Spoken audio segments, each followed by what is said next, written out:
कि हम खाना खाने के बाद जो वॉक करते हैं वो करना चाहिए या नहीं करना चाहिए, उसके बेनिफिट्स क्या हैं? तो ये मेरा टॉपिक है। यस, तो पूजा मैम ने बहुत ही सुंदर सा जवाब दे दिया है कि वॉक। यस, तो ये इम्पोर्टेंट है या नहीं, इसके क्या बेनिफिट्स हैं? क्या आपको खाना खाने के बाद वॉक पे जाना चाहिए या नहीं? क्योंकि हमारे जो पूर्वज हैं, पुराने लोग हैं, वो उनका कहना था कि खाना खाने के बाद हमें आराम करना चाहिए। खाना खाने के बाद हमें कोई भी तुरंत-तुरंत कोई काम नहीं करना चाहिए और जो खाना खाने के बाद आप वॉक करते हैं, क्या उसमें उसके कुछ बेनिफिट्स आपको समझ में आते हैं या फिर नहीं? तो मैं उसके बारे में बताना चाहूँगी आज कि क्या कहते हैं कि क्या चीज़ सही है और क्या मतलब आपको करना चाहिए। तो benefits of walking after eating मैं आपको बताने वाली हूँ कि इसके क्या बेनिफिट्स हैं। How long should you walk, मतलब आपको कितना चलना चाहिए? मतलब जो खाना खाने के बाद बहुत सारे लोग बहुत सारा चलते हैं, बहुत सारे लोग बहुत ज़्यादा टाइम लेते हैं, तो ये सारी चीज़ें मैं आपको बताने वाली हूँ। आर देयर डाउनसाइड्स, क्या इसके कुछ डाउनसाइड्स हैं? आपको कितने समय तक चलना चाहिए? आपको कितनी स्पीड में चलना चाहिए? तो इन सभी मुद्दों पर अभी मैं आपको बताने वाली हूँ। तो अभी हम चलते हैं कि कॉमन एक्सपीरियंस क्या है इसकी, कि मतलब कॉमन एक्सपीरियंस का मतलब कि नॉर्मली हम क्या सोचते हैं कि हम क्या सोचते हैं कि पेट हमारा जो है वो फूलता है, तो सभी बोलते हैं थोड़ा-सा टहल लो तो सही हो जाएगा। बोलते हैं ना सभी? तो हम क्या करते हैं कि थोड़ा-सा टहलने चले जाते हैं और हमें कभी-कभी कॉन्स्टिपेशन का प्रॉब्लम होता है, तो भी सब कहते हैं, सजेस्ट करते हैं कि थोड़ा-सा वॉक कर लीजिए, तो क्या पता कि आपका जो पेट है वो थोड़ा-सा हल्का हो जाएगा और आपको शायद जो प्रेशर है वो आए। एंड अगर आप गैस पास नहीं कर पाते हैं तब भी बहुत सारे चीजें हैं ऐसी कि मतलब जब कभी लगता है कि हम गैस पास नहीं कर पा रहे हैं तब भी हमें थोड़ा सा वॉक कर लेना चाहिए और वॉक करते हैं तो ये चीजें हम जो है मतलब फील गुड करते हैं, मतलब ये चीजें जो है वो नॉर्मल हो जाती हैं। तो अगर हम बहुत ज्यादा हमें ब्लोटिंग की शिकायत हो जाती है, जैसे हमारा पेट फूल जाता है, हम खाना खाने के बाद हमारा पेट, बहुत सारे लोगों का पेट है जो वो ब्लोटिंग हो जाती है, स्वेलिंग आ जाती है, तो उसमें भी लोग कहते हैं कि हम वॉक कर लेते हैं तो हमारा जो फूला हुआ पेट है वो कहीं ना कहीं आराम मिल जाता है। तो ये जो कॉमन एक्सपीरियंस है एंड दिस इज राइट, है ना, ये बहुत ही सही चीज है कि हम एज अ वॉक करते हैं तो ये मतलब जो प्रॉब्लम है वो बिल्कुल ठीक हो जाती है। Benefits of walking after eating, तो अभी मैं आपको बताऊंगी कि बेनिफिट्स इसके क्या है कि जो हम ईटिंग के बाद जो वॉक करते हैं तो सबसे बड़ा बेनिफिट क्या है कि हमारा जो शुगर लेवल है वो डाउन हो जाता है। जब हम वॉक करते हैं तो हमारा शुगर लेवल है वो डाउन हो जाता है और नॉर्मल पे आ जाता है। तो ये एक बहुत बड़ा बेनिफिट है कि अगर आप खाना खाने के बाद वॉक करते हैं तो आपका जो ब्लड शुगर का फ्लक्चुएशन है वो नीचे की तरफ आ जाता है, जैसे कि इस पिक्चर में आप देख सकते हैं। एंड जब आप वॉक करते हैं, हाँ इस पिक्चर में आप देख सकते हैं, बाकी अब जब आप वॉक करते हैं तो जो आपकी जो मसल्स है ना, वो बहुत सारी जो हमारी मसल्स हैं वो एक्सरसाइज करती हैं जब हम खाना खाने के बाद वॉक करते हैं। तो जब हम खाना खाने के बाद वॉक करते हैं तो जो हमारी मसल्स एक्सरसाइज करती हैं तो शुगर को बर्न करती हैं, और शुगर को बर्न करती हैं तो हमारा जो शुगर लेवल है वो नीचे की तरफ आ जाता है। इसलिए जो मसल्स अपनी एक्सरसाइज के लिए ग्लूकोज का यूज करती हैं, तो जो मसल्स अपने एक्सरसाइज के लिए ग्लूकोज का यूज करती हैं तो वो हमारे वॉक करने से यूटिलाइज करते हैं। अगर आप वॉक नहीं करेंगे तो बहुत सारे आपने डायबिटिक पेशेंट को देखा होगा कि उनका जो डायबिटीज होता है वो क्या कहते हैं खाना खाने के बाद बढ़ जाता है। तो मतलब कहीं ना कहीं ये रीजन होता है कि वॉक का इस पे बहुत ही बड़ा एक रोल है हमारी बॉडी पे। और एक नॉर्मल इंसान के लिए भी, जरूरी नहीं कि सिर्फ ये डायबिटिक के लिए ही है, नॉर्मल इंसान के लिए भी ये बहुत ज्यादा इंपॉर्टेंट है। और 10 मिनट का अगर हम वॉक खाना खाने के बाद करते हैं तो इससे हमारा जो शुगर लेवल है वो बिल्कुल बेटर हो जाता है। और इसका एक बहुत अगर हम जो नॉर्मल डायबिटीज होता है एक टाइप 2 डायबिटीज होता है। अगर टाइप 2 डायबिटीज है तो उसका लेवल भी नॉर्मल पे आने की में मदद करता है अगर हम ये करते हैं तो। And second is enhance digestion.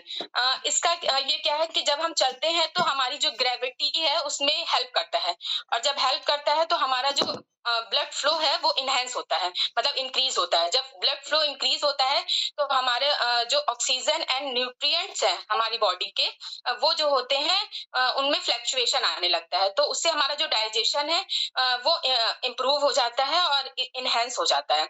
तो ये एक बहुत बड़ा रीजन है कि हमें खाना खाने के बाद अच्छे से मतलब वॉक करना चाहिए, पर नॉर्मल एक रेशियो में वॉक करना चाहिए, मैं उसको आगे आपको बताऊंगी। And third one is promote healthy weight. जब आप खाना खाने के बाद चलते हैं, तो इसका एक बहुत बड़ा वो है कि जो भी आप एक्स्ट्रा चीजें खाते हैं वो पच जाता है। और अगर आप 10 मिनट्स टू 15 मिनट्स आप वॉक करते हैं, तो हमारी 50 कैलोरीज जो है वो बर्न होती हैं, तो जिससे आपका मेटाबॉलिज्म जो होता है वो बूस्ट हो जाता है। और जब हमारा मेटाबॉलिज्म बूस्ट हो जाता है, तो हमारा जो ब्लड शुगर है वो नीचे आ जाता है, और हमारे जो कार्बोहाइड्रेट्स होते हैं उनकी जो टेंडेंसी होती है वो कम हो जाती है। तो बहुत सारे लोगों को जो खाना खाने के बाद क्रेविंग होती है कि हम मीठा खा लें और बहुत सारी मतलब मिठाइयाँ खा लें, इससे जो हमारा एक तो हमारा वेट बढ़ता है और एक तो हमारा ब्लड शुगर बढ़ता है, तो ये भी कम हो जाता है। तो एक बहुत बड़ी चीज है कि मतलब लोगों को लगता है कि वॉक करने से हमारा जो एनर्जी लेवल है वो कम हो जाता है, पर ऐसा बिल्कुल भी नहीं। हमें उतना ही वॉक करना है कि हमारा जितना एनर्जी लेवल मेंटेन रहे, उससे हमारा जो एनर्जी लेवल है वो बूस्ट होता है। तो हमें मतलब वॉक इसीलिए करना चाहिए, और वॉक करने से हमारा एनर्जी लेवल कभी भी कम नहीं होता है। एक साइंटिफिक स्टडी में ऐसा कहा गया है कि वॉक करने से जो एनर्जी लेवल है वो ऊपर की ओर जाता है, लो कभी भी नहीं होता है, क्योंकि हमारा जो वॉकिंग ब्लड शुगर होता है वो कंट्रोल करती है जो हम वॉक करते हैं। तो हमारी जो बॉडी में ब्लड फ्लो होता है वो तेजी से चलने लगता है, उसकी वजह से जो कार्डियक की प्रॉब्लम होती है वो भी नहीं होती है। तो ये भी एक बहुत बड़ा रीजन है। एंड फिफ्थ वन इज की lowers your risk of heart disease. तो जब आपका जो अगर हम एक्सरसाइज करते हैं, तो हमारा बीपी और एलडीएल कोलेस्ट्रॉल जो है वो ये दोनों चीजें जो है वो हार्ट डिजीज के नॉर्मल रहते हैं। पर खाने के बाद वॉक करते हैं, तो जो हमारी हार्ट डिजीज है उनका जो कैटेलिस्टिक है वो मतलब एक नॉर्मल उसमें रहता है। और ब्लड फ्लो जो है जब बढ़ेगा, तो जितने भी क्लॉटिंग होती है हमारी जो नर्व्स में ब्लड क्लॉटिंग हो जाती है वो हट जाती है, और जो हमारा ब्लड सर्कुलेशन है वो तेजी से चलने लगता है। क्योंकि जब हम वॉक करते हैं, तो हमारे जितने भी ब्लड सर्कुलेशन है वो तेजी से चलने लगते हैं, तो उसमें भी जो कार्डियक अरेस्ट आते हैं वो बहुत कम हो जाते हैं, इवन खत्म हो जाते हैं।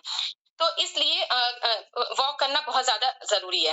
एंड आपको कितना टहलना चाहिए, और क्या कहते हैं, आपको बहुत तेज दौड़ने की जरूरत नहीं है, ना बहुत ज्यादा चलने की जरूरत है। आपको बहुत ज्यादा लंबे समय तक टहलने की जरूरत नहीं है। एंड घंटों वॉक करने की बिल्कुल भी जरूरत नहीं है, क्योंकि बहुत सारे लोगों को लगता है कि खाना खाने के बाद रेस्ट करना चाहिए। बिल्कुल भी सही नहीं है ये। पर हमें कितना चलना चाहिए, हमें उतना ही चलना चाहिए। आप स्टार्टिंग 5 मिनट से करिए, आप 5 मिनट्स तक चलिए, उसके बाद आप रेस्ट करिए। नेक्स्ट डे आप उसको थोड़ा सा ड्यूरेशन आप 10 मिनट कर दीजिए, पर हमें उतना ही चलना है जिसमें कि हमारी जो सांसें हैं वो फूले नहीं।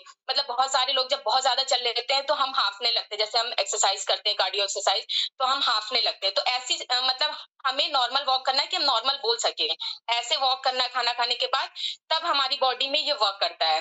तो ये सारी चीजें हम कब पॉसिबल कर पाते हैं कि हम टाइमली, और आप ये सोच रहे होंगे कि जब हम सुबह ब्रेकफास्ट करते हैं, हम लंच करते हैं, हम डिनर करते हैं, तो ये सारी चीजें एक रेशियो में हम करते हैं, टाइम टू टाइम करते हैं, पर वो सारी चीजें हमारी बॉडी में कहीं ना कहीं एक्स्ट्रा होती हैं। हम कुछ ना कुछ एक्स्ट्रा खाते हैं, हम बहुत सारी चीजें हमारी बॉडी में इकट्ठे हो जाती है, हमारा मेटाबॉलिज्म कहीं ना कहीं स्लो रहता है, हम कितनी भी सारी चीजें कर लें। पर जब हम खाना खाने के बाद जैसे आप मॉर्निंग में ब्रेकफास्ट में हम शेक लेते हैं और डिनर में हम शेक लेते हैं, तो ये हमारा डिनर है। हमारे कोचेस बोलते हैं कि हमें 100 कदम शेक पीने के बाद भी चलना चाहिए, तो वो इसीलिए कहते हैं क्योंकि जब हमारा ये डिनर है तो हमें उसके बाद चलना है।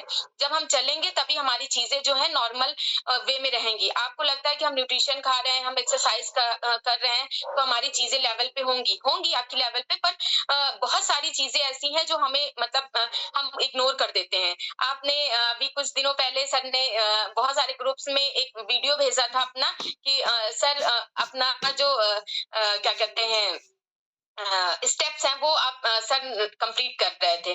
तो यही रीजन है कि मतलब सर अपनी चीजें जो है लेवल पे इसीलिए रखते हैं क्योंकि सर की चीजें जो है बिल्कुल टाइम टू टाइम सर करते हैं, और जितना करना है उतना ही वो करते हैं, क्योंकि उनकी बॉडी में ऐसी कोई इशू नहीं है, इस वजह से वो उनकी बॉडी की जितनी काम है उतना ही करते हैं।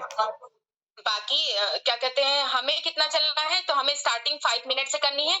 अब हम क्या करेंगे कि डेली अभी 5 मिनट से स्टार्ट करेंगे और नेक्स्ट डे जब हम चलेंगे तो हम 10 मिनट कर देंगे और मिनिमम हमें 15 मिनट्स वॉक करना है आफ्टर टेकिंग हमारा जो डिनर होता है, हमारा लंच होता है। उस 15 मिनट्स उतना ही चलना है आपको जितने में आप हांफे नहीं। और इसका एक बहुत सारी चीजें होती हैं कि अगर आपको बहुत सारी डिजीज है, क्योंकि बहुत सारे लोगों को घुटनों में इश्यू है, बहुत सारे लोगों को बहुत सारी डिजीज है, तो आप अपने कोचेस से पूछ सकते हैं कि आपको चलना चाहिए या नहीं, क्योंकि बहुत सारी डिजीज होने के बाद चलना थोड़ा-सा डिफिकल्ट होता है जब हम खाना खाते हैं। और बहुत सारे लोगों के खाना खाने के बाद उनको बहुत डिज़ीनेस हो जाती है, बहुत सारे लोगों को वॉमिटिंग जैसा फ़ील होने लगता है, बहुत सारे लोगों का जो टमी है वो बहुत ज़्यादा अजीब-सा फ़ील होने लगता है, बहुत सारी चीज़ें होने लगती हैं। तो अगर आपके साथ ऐसी सिचुएशन है तो आप आधे घंटे का ब्रेक ले लीजिए। आप तुरंत बाद बिल्कुल भी मत चलिए। आप आधे घंटे का ब्रेक लीजिए, आप आधे घंटे खाना खाने के बाद रेस्ट करिए, आप उसके बाद वॉक करिए।